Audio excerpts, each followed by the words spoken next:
Hey guys, Simon Bryson here, and today I'm going to share with you guys my budget to actually move out of New York and buy a home in either Florida or Omaha. But I'm going to tell you exactly how much the house I'm looking at is going to cost me, the taxes, the closing fees, and on top of that, also down payments and every single expense and how everything is actually going to work and how much is actually going to cost me. Now, as you guys may know, I made a video yesterday talking about exactly how much it cost me to live today in New York at age 23 while I make $45,000. If you haven't watched that video, go watch it. I'll put a link down below, and that way you know exactly how much it cost me today to live in New York. Now, the first thing is this, guys. If you guys are new here, I post videos every single day, so make sure to also subscribe and hit the bell so you're notified. On top of that, also destroy the like button. It helps a lot, so thank you guys so much. Now, let's get started, guys, okay? The first thing is this, okay? It does not matter the house I actually want to buy. What matters the most is basically, can I actually qualify to buy that house? For example, I noticed I did not want to buy a house in New York, but I noticed that basically, well, the houses in my area where I live cost between $500K to $700,000, and guess what? They didn't really even have a backyard, and they were all attached like townhouses, okay? So the idea is, do I actually want to live in New York? Not a backyard, high expenses, high taxes? The answer was no, I don't want to live in New York. But I did find other houses out there. But aside from that, the most important thing is to qualify for the house you actually want to buy. So to figure out exactly if a bank is going to approve your loan or the house you actually want to buy, the idea is they take into account three things. The first thing is basically, what is your credit score? Currently, I spent the last 2 years almost just like fixing up my credit score, making sure it's nice, and making sure I don't owe that much money. So currently right now, my credit score is around 761. But if you do have a 580, you can still qualify for an FHA loan. Just make sure you actually understand the loan terms and that everything is in line with what you actually want. On top of that, they're going to take a look at your average income for the past 2 years. So to get this average, if we just take into account basically my YouTube income, that's around 59K for 2019, and this year I'll make around 250K. A lot of money, I know, but again, I've been doing YouTube since I was 11 years old and started making money on YouTube last year, literally. So 12 years, no money, and last year I made some money, okay? So in total, plus $250,000, that's around 309,000 divided by 2 to get the average. The average income is around $152,000 and $500. That's the average income that I actually have today. But again, even if you have an income of 30K to 60K, you can still go ahead and qualify for a house. It's all about the area where you actually live, and most importantly, your debt to income ratio. And that's the third thing they're going to take a look at when it comes to, hey, can you actually afford the house that you actually want to buy? And debt to income ratio basically tells the bank, hey, here's how much money I spend every single month on my debt, and also here's how much money I also make when it comes to my income. And they look for a 43% income to debt ratio. Anything above that is going to be way too risky, and usually they're going to deny your offer, okay? So just keep that in mind. Now, to figure out exactly what your debt to income ratio actually is, all you have to do is just go on Google and type in debt to income ratio calculator, or for example, just go on Credit Karma. I'll show you guys right now. Now here's my phone right here, guys, okay? I'm gonna show you guys right here. And the idea is when you get to Credit Karma, just scroll all the way down, okay? Scroll all the way down until you get to where it says auto, home, credit cards, and click home. And that way we're gonna get access to the debt to income calculator, okay? It's free and it's very easy to use and very easy to understand. All you have to do is click on profile once it loads up here. Obviously, it's slow. Now, let me click profile here. Boom. Once I click profile, it's gonna pop up with my profile to what house I can actually afford. Here it says I can actually afford a house between 590K, but again, that's only a 28% debt to income ratio, but I can go as high as 43%. Now, all you want to do is just scroll down to basically simulate your factors. By the way, make sure you put in your factors right here. That way they know exactly how much money you have for the down payments. On top of that, your monthly income, and also how much money you spend every single month on your debt. That way everything is in there, and that way you have everything you need to get the right numbers, okay? Now, when I click simulate your factors, here we go, guys. If I put it all the way up to 43%, I can actually qualify for a house around $949,000. But in reality, that would be a very dumb idea if I went ahead and bought a house that's expensive. So I'm not looking for a house that expensive. In reality, I'm looking for a house between 300K to 500K, and that's about it. I don't want to go higher. That way, I have a lot of extra money to go ahead and just keep investing and investing and investing, okay? That's my goal. Now that we know exactly what it takes to qualify for a house, for example, your income, your credit score, and also your debt to income calculator, we know exactly the house amount we should be looking for when it comes to, hey, how much house can I actually afford? And again, my number is 300K to 500K.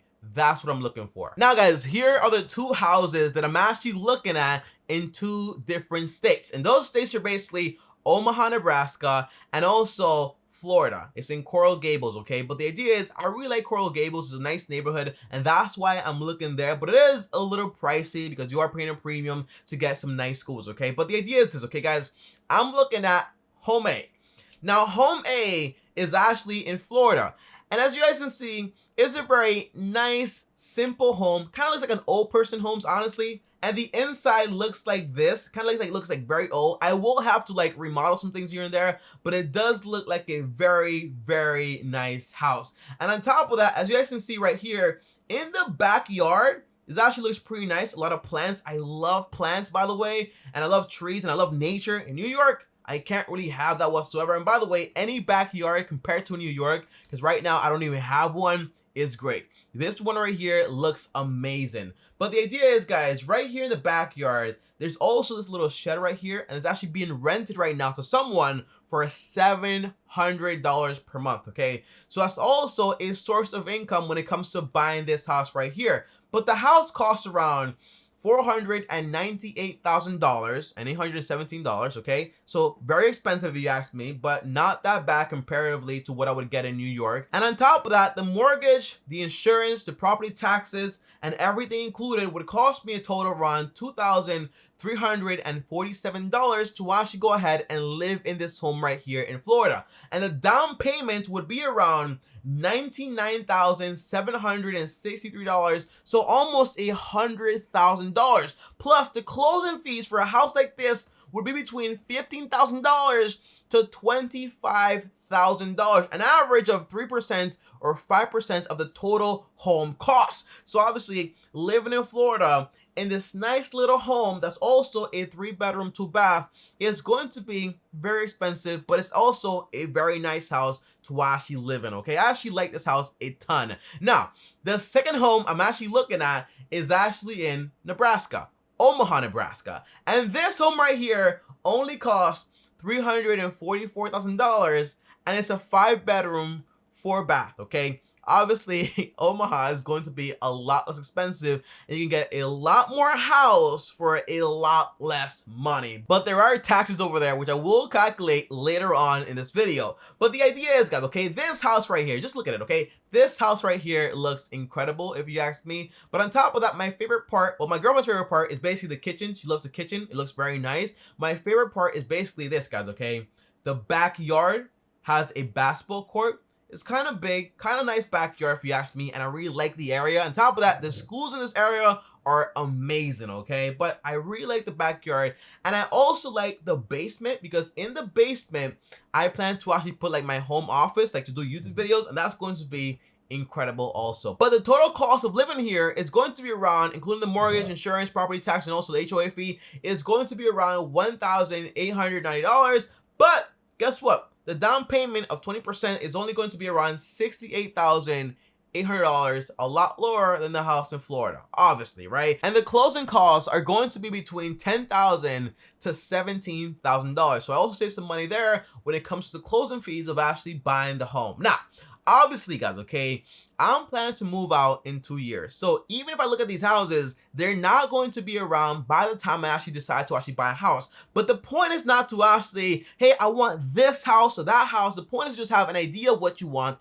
the price you want to pay, and be able to save the amount of money you actually want to save up. And that way you're ready when the time actually comes. But here is my actual budget, number 3 here, and how much it's going to cost me with taxes, my expenses, and also the home cost. how much is it going to cost me in total to live in Florida versus living in Omaha, Nebraska. Now, as we already know, with property A, the one in Florida, the mortgage is going to be around $2,347. On top of that, utilities including light, gas, sewage, and trash are going to be around $250. My internet bill is going to be around $80. My food bill, $300. Also, my car bill, I'm going to pay cash for a car, so I don't have to worry about insurance, and also my gas bill. So that's going to be around $180 for insurance. I already got a quote for it, and also $50 for gas, which is actually pretty good. And on top of that, for extra stuff like my phone bill, subscriptions, and like random stuff here and there, I'm including a $300 budget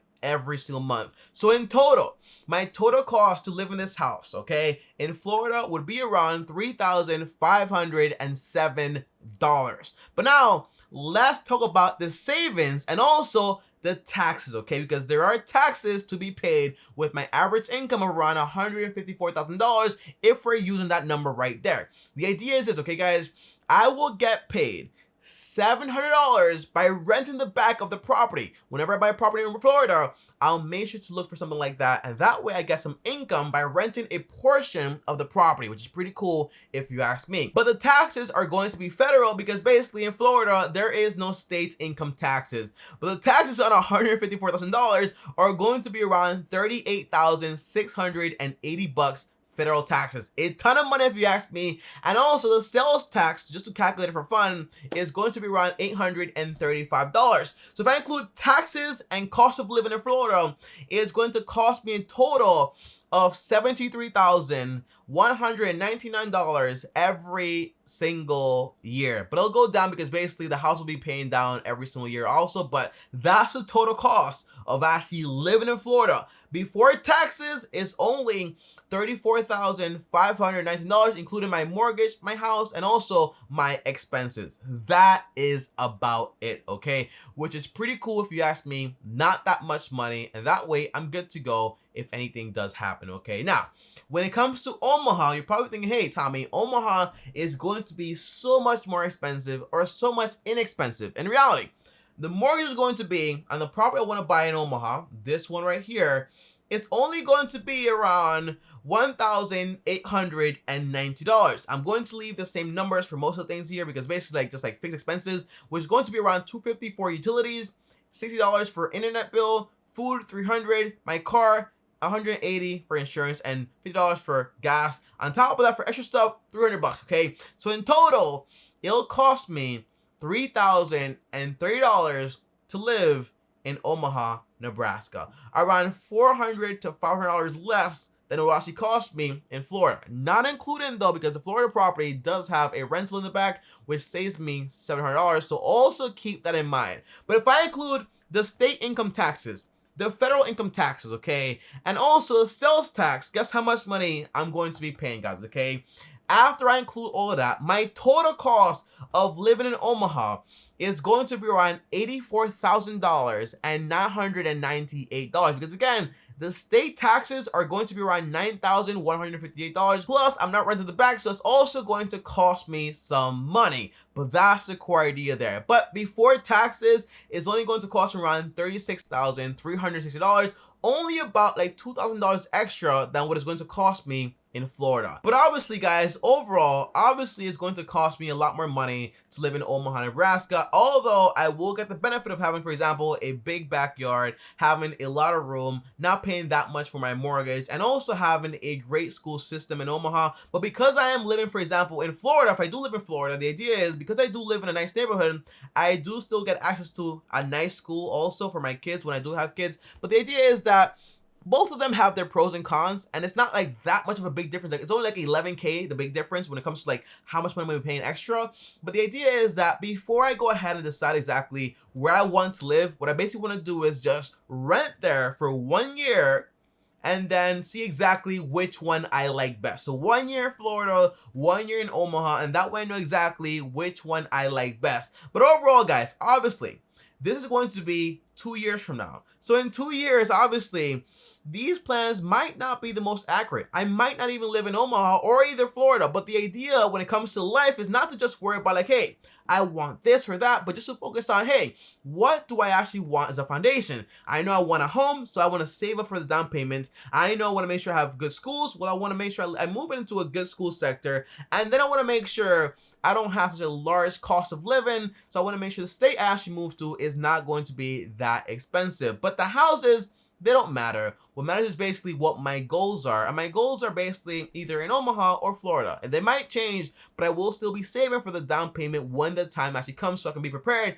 for the opportunity when it actually arises. But guys, that's about it for this video. Comment down below and let me know, was this video helpful? And by the way, whenever you want to buy a house, just focus on basically what's my income, what's my credit score, and also what's my income to debt ratio and how much house can I save for it, and then do all the math like I did here, add everything up and start saving for it, and that way when the time comes you can go ahead and buy the property without worrying about, hey, I don't have enough money. So that's what I would do. Just prepare for it now. But guys, comment down below and let me know, Omaha or Florida, which one do you guys think? I'll see you guys tomorrow. Thanks for watching. If you like this video right here, well, like this video. If you're new here, subscribe and hit the bell so you're notified. And if you want to talk to me one-on-one or text me, just subscribe to my Patreon, link down below. Or for example, just DM me on Instagram at Tommy Bryson. And if you want to watch a video on basically how much I spend in New York every single month, here's that video right here. And see you guys tomorrow. Thanks for watching. And as always, peace.